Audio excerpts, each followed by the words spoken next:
God bless everybody tonight. It is December 14th, 2023. I'm going to do a secondary video just of the overall condition of what's going on in the Middle East. And there's so many articles that I posted in the last 24 to 48 hours that it's hard to keep up. So I'm just going to go through a number of these and just give you a basic breakdown because this is getting really hard to keep up with. So in this first article, we have a new Gaza Crossing. It's opened up for aid trucks for inspections through the Red Crescent, which is the group on the ground there sort of mediating all this. It says a convoy of 80 aid trucks for Gaza was sent from Egypt to this crossing for checks on Tuesday after a new inspection system was opened up in an effort to accelerate deliveries of relief to a Red Crescent official said. So just realize that they're trying to get aid in there, and so I know you're hearing that these people on the ground are in dire straits, and they are.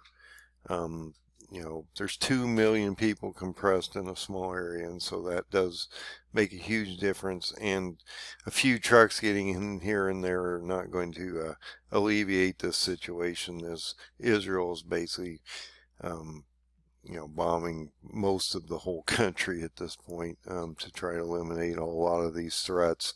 And since they're not getting the hostages back, they have to go in and do really hard work to try to get as many of these hostages alive back to Israel and to the countries, because it's not just Israel people. There have been captures, been all kinds of other people from, we have people over there.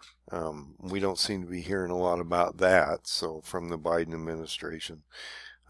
They just did, though, to give them credit, they did have some of the families of the Americans come in and speak with Mr. Biden, so I think they have been keeping them informed on what is going on, but we haven't seen any progress in getting our people out.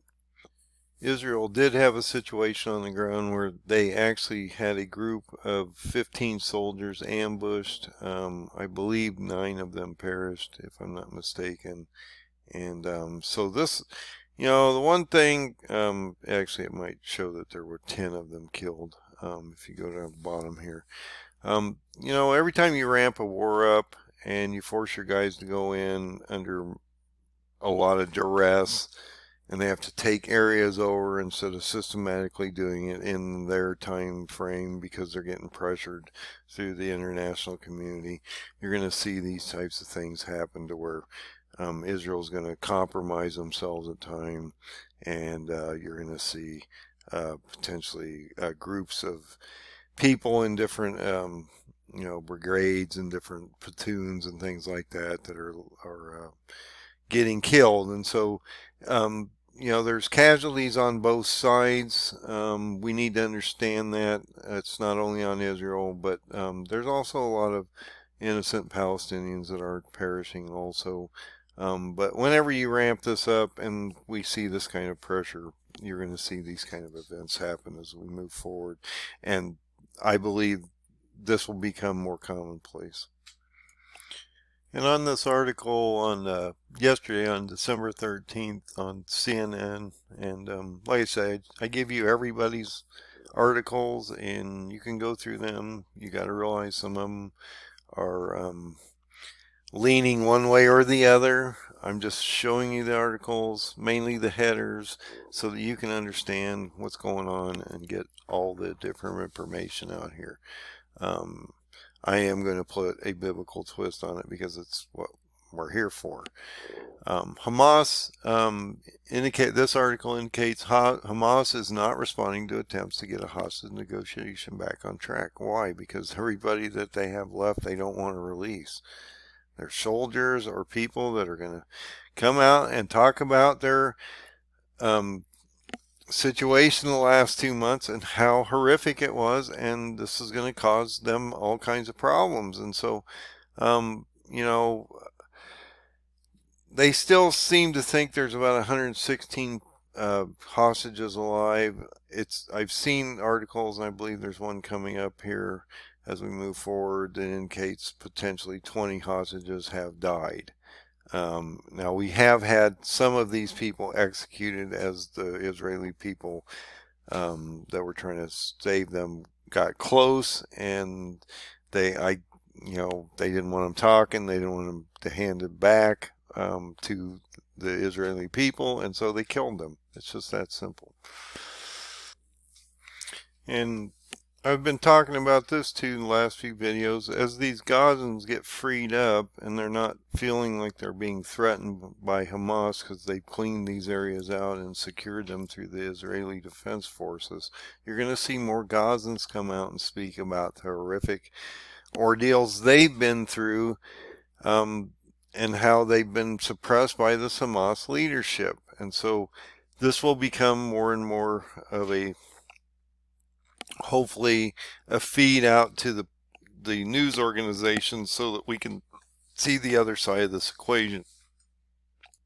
If you go into this video, then you see that that's where I got that number. The 20 hostages have been died in captivity. And so you can go watch these videos and get a little more insight. You can't watch this stuff too much because it's just too depressing, and nobody wants to watch this kind of suffering, or at least you shouldn't want to watch this kind of suffering. But you have to keep informed. We are in the last days, and so we need to understand what's happening so we can prepare properly as we move into this turbulent time.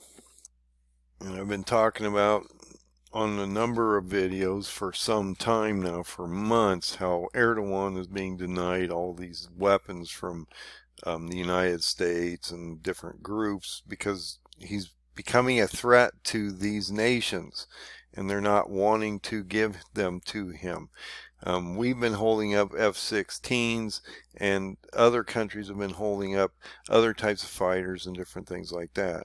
The EU, I believe, blocked him from these Typhoon fighters, and also these F-35s, and so he's looking, Erdogan's looking to potentially shore up his Air Force, his fighter jets, with these China Pakistani made JF-17 Thunders. And so he's out there looking, and he's not getting movement on a lot of aspects on some of these groups. And I don't actually think we're going to give him F-16s. He just went over to Joe Biden, or he just called Joe Biden. They just had a discussion about that. I don't think that's going to happen. We're struggling with how to fortify weapons to Israel and Ukraine while we're watching our deficit and our budget spiral out of control. There's no way we can keep this up and still also do what we need to do to protect our own country is pretty hard to do. So, yep, I've been talking about this for a while. I just want to bring these things to your attention, that now he's looking at other countries to find out how he can shore up his military before he actually goes down and does this invasion, to rebuild that Ottoman footprint he's been talking about for 20-some years. Now, I keep telling you that this war is not going to end anytime soon. It's going to take months, 6 months, year, depending on what happens. And if Turkey gets into that, this is going to change everything. We have a potential 6th seal at the beginning of next year. That's going to change a lot of things as we move into potential Antichrist rising at the beginning of spring of this next year. That's, in my opinion, that's when that's going to happen based on my paradigm. You have a lot of rhetoric out here that this is going to take lots of months. Israel's defense minister, Gallant, tells U.S. National Security Advisor Jake Sullivan that Hamas defeat is months away. Meanwhile, Hamas-run health ministry indicates that almost 19,000 people have been killed in Gaza. So just realize that this is not going to go anyway soon. And you have this Hezbollah threat in Lebanon that still is going to rear its ugly heads before we're done. So that's a real problem, and this is going to amplify that real soon. And Hamas or Hezbollah has been indicating, depending on how much Israel ramps this up, they're going to ramp it up too. And Israel's ramping it up extremely heavily right now if you go out and look at the live maps. So, and this article came out yesterday which indicates that this ramp up is happening on the northern border. Israel is striking Hezbollah. They're softening them up. Their main concern right now is Hezbollah Hamas, because Hezbollah has not really done an invasion or massive attacks. They're just throwing down missiles and stuff like that. So Israel's just basically softening up the border, and they want to create that 18 to 20 mile buffer zone up to that one river they were talking about. So just realize that this is not slowing down on the northern border. This is actually amplifying. So I'm going to shift the next few articles to a few different locations, because you do realize there's multiple fronts going on here. So if we go to the SDF in the France 24 article here, the SDF has located weapons against the coalition bases. This is really important because these are the attacks that are happening on a lot of our bases, okay? So they're finding all these different mortars and rockets and rocket launchers and different things like that. So we're talking about Erbil. Erbil's extremely important in a couple ways. That was that battle of Gaugamela, where Turkey in time in the future will go against the Kurds. That will collapse to Erbil or towards the east as Turkey comes down into Syria. The Kurds will have to deal with this. They will not do well in that first invasion of Turkey, and so they'll collapse towards Erbil. Turkey will go down towards Jerusalem, but then come back towards the Kurds over time, and I believe that will happen fairly quickly because they're already bombing the northern fronts of both Iraq and Syria, and they've been genociding the Kurds up there for a long time. And if you've been watching the reports about the PKK, SDF, or any of these Kurdish groups, you realize that they're getting basically hammered on a daily basis, and no one's basically talking about this at all. So just realize that, there is some things going on here. This is a Kurdish faction. This is a problem for Erdogan. And these rockets and stuff are proxies of Iran, because Iran's been attacking our bases. I believe the last article I saw, we had up to 88 attacks on our bases, with very little retaliatory measures through the Biden administration. So that's just going to keep moving up, and it has been. Every day we see more and more attacks on our guys and our equipment over there and our installations. And I thought this other article from France 24 was sort of interesting. It brings up the Kurds again and how they are in the spotlight. Maybe not over here, but they are in a lot of other people's eyes. There is an optic out here that know that the Kurds do matter. And so they've had these conferences. This one was held in Moscow. It was actually an online participated conference, and a number of countries like Austria, Netherlands, Sweden, Belarus, and Russia were involved in this. And so you do realize Russia is over in the Middle East right now, even though they're not a massive threat, and they're entrenched in a war with Ukraine, and it is in winter mud season right now, so that's a defensive war going on up there right now that will probably be that way for the next few months. So we've had a third conference about this Kurdish issue, and scholars have presented almost 20 articles and scientific research on the group, so they can understand this group and what their needs are and how they're being affected by this war, especially by Turkey, which is basically genociding them on multiple fronts, not only in Turkey, with the persecution of the Kurds in Turkey itself, but you have Iraq and Syria, and then you also have Kurdistan people in Iran also that are being affected and will be affected as we move forward into the future. So the next set of articles I'm going to talk about is about the Houthis and Yemen and how this is affecting that Red Sea and that strait over there, and how it's affecting potentially 9 million barrels of oil a day that go through there and other types of trade. And we brought in all kinds of carrier and warship groups to protect these different freighters and tankers and different things like that from all these different countries.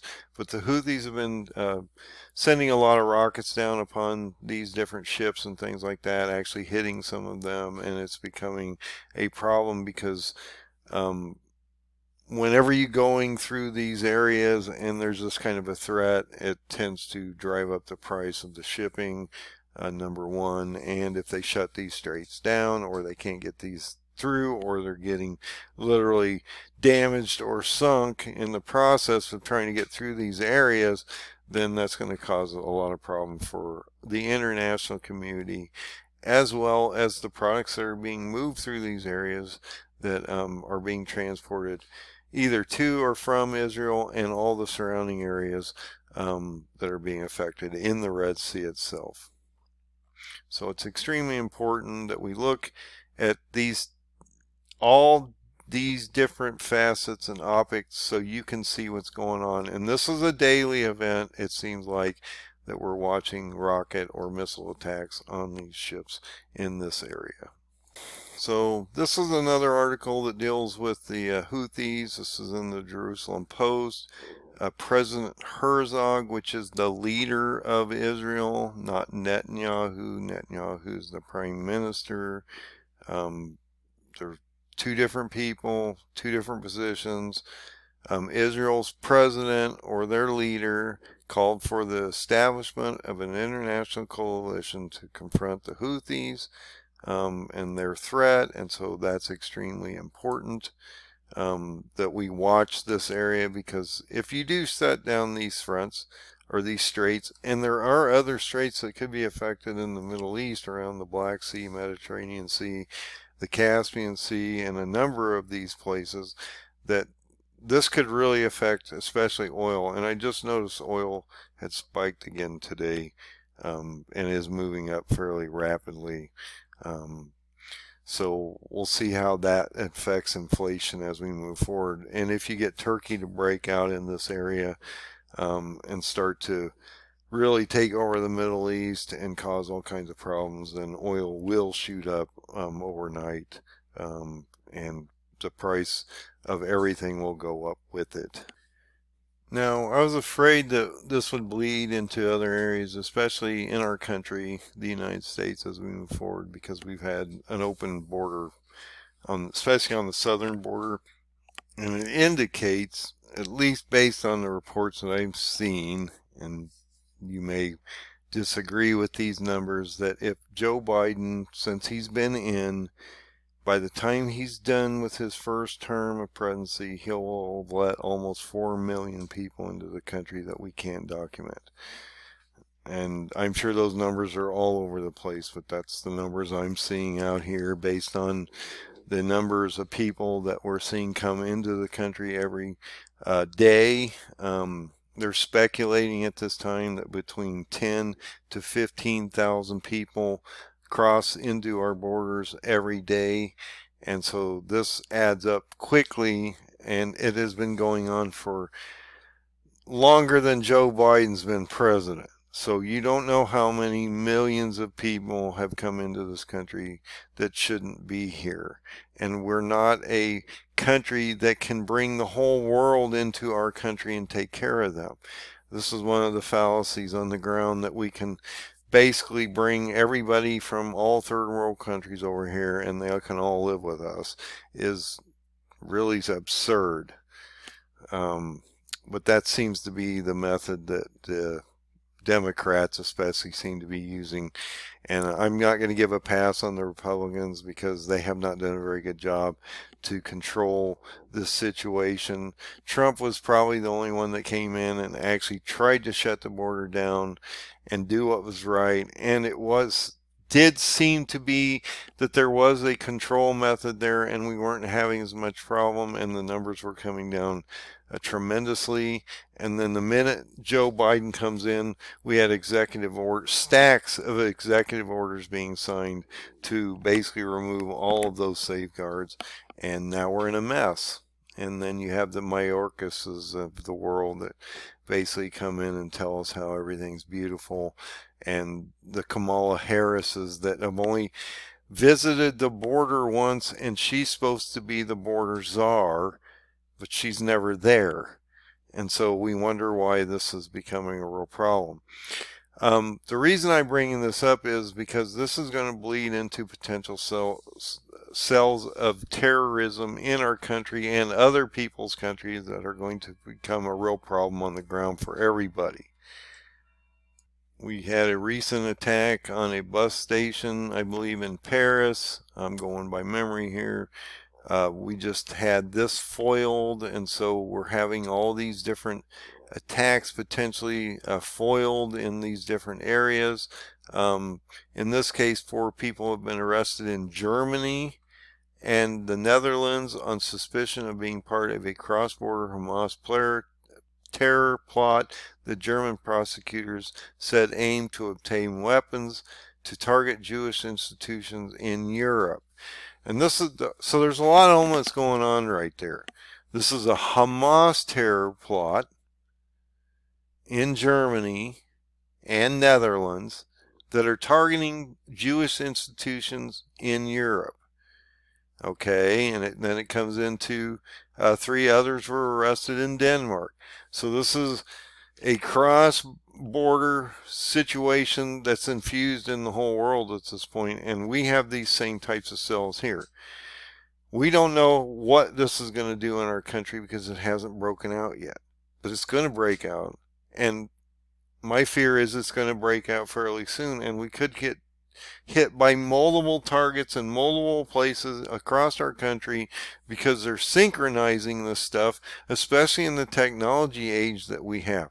All they have to do is send out one little tweet or email or whatever, and it will trigger these people to do damage to our country and other countries. And so I wanted to bring this to your attention, and this is one of the reasons I think now the Republicans and the Democrats might get together to do some kind of border restrictions of people coming into this country. And they're just overwhelmed on the southern borders. All you have to do is go down there and look and realize that they're totally duressed. There's no way that they can process this many people, and they're just releasing them into the country, which is something that the Republicans, I think, are trying to get them to stop. And even some of these sanctuary cities are getting tired of having all these people bus to their areas, and they're suing the bus. There's one guy suing busing companies because he's got a Democratic sanctuary city, but they're busing people up to his area, so he's suing the busing companies instead of actually trying to fix the problem. I'm just saying that's how it works today, folks. Now, I'm not going to go too deep into this. I just want you to realize in the last 24 hours just how much is ramping up. You can look at the articles on the Syrian live map, and you can go in and look at where they're actually being affected. It's an endless stream of things happening out here. There is no way you could physically report on this. It would take hours to get through this list of events that are happening on the ground. So I just wanted to bring these things to your attention. Realize that it's a non-stop process right now. This is not going away anytime soon. This is actually ramping up. I've not seen this kind of reporting out here, and you can't keep up with it. That's why I keep saying it's impossible to keep up with everything going on out here. There's so many moving parts, and just like this one, Israel Air Force have carried out over 500 strikes on Gaza this week alone. So just realize that there's a lot of information if you guys want to come out here and look at these. That's why I give you these resources so that you can actually come out and watch what's happening out here. But this is ramping up, and you can tell in the northern part that this is getting a massive acceleration in the amount of attacks that are happening. And this really is going to affect us, because as you get into this, Turkey's going to be watching both these areas, both Hezbollah and Hamas down here. We're also getting these other groups of attacks around Jerusalem. So in reality, in some respects, Jerusalem's almost under siege already. It looks like to me. But that could really change by December 22nd as this starts to compress and collapse. So just realize this. And as you can see in these articles, if you go to the Syrian light map, you can see that our bases are also being attacked. And I indicated, I believe, the last time I saw, I believe it was on Fox News, we've seen approximately 88 attacks on our bases at this time, with, I think, 4 retaliatory strikes that really didn't make any difference on Iran. And these last few articles are going to deal with the Kurds, because they do matter to Daniel 8, Daniel 10, and the prophecies as we move forward. I've been talking about how the Kurds have to align with Iran, and then you'll see Turkey crush both these nations. That's Daniel 8. Once Iran falls, that would then morph into Ezekiel 38 and 39, and you would see 10 nations form around Israel for an attack on them. And I believe, in my opinion, since Erdogan is the white horseman of Revelation, that all those nations will perish on the 6th seal, at least the majority of them. And that would then be the destruction of the Ottoman Empire for the rebuilding of the next empire which is coming forward, which would be the Beast Kingdom. And so I always watch the Kurds. That has to do with the PKK and the YPG and all these different things. This will not make Erdogan happy, because we have allocated 156 million to budget benefiting the Kurds. Defense bill awaits Joe Biden's signature to become law, and yes, he will sign it in, because Joe loves to spend money, regardless of the cause. So just realize that this will be signed into law. This will affect a lot of different things. Turkey is the problem here, because the PKK is listed as a terrorist organization by Turkey, and it has been responsible for more than in this article indicates. I don't know if this is factual, that more than 40,000 people, including women, children, and infants, have been killed. And so I just want to bring these things to your attention, because they do matter to the overall picture. And I also want you to realize that Turkey's not stopping his genocide of the Kurds. They're always bombing these guys on the northern and border of Syria and Iraq. They're constantly hammering these guys, and it's been accelerating. He just started a second and third phase, I believe around October 5th, if my memory is correct. And now we're watching some of these other, and they always use neutralize in Turkish language, means kill or eliminate, but they think that seems a little less harsh, I guess. The PKK terrorists in northern Iraq, this is also happening in Syria, and I just want you to be aware of all these things. And in this last article, I just want you to realize that the Turkish security forces in this article have neutralized, killed 43 terrorists in the last week, and they are controlling the borders so that there's no one crossing over the borders. And so this is not going to go anyway anytime soon. There's so much happening over in the Middle East, and as Turkey breaks out and starts to go against the Kurds before he goes down into Lebanon and Syria and all these different areas, these are going to cause more and more refugees, so this is going to just exacerbate and just cause more and more problems. But I always bring the Kurds up because they're extremely important to the prophecies in Daniel 8 and Daniel 10 especially. And anytime you see them indicate Darius or Darius the Mede, the Medes are the Kurds in the history, and so we need to watch these people because they do matter to prophecy.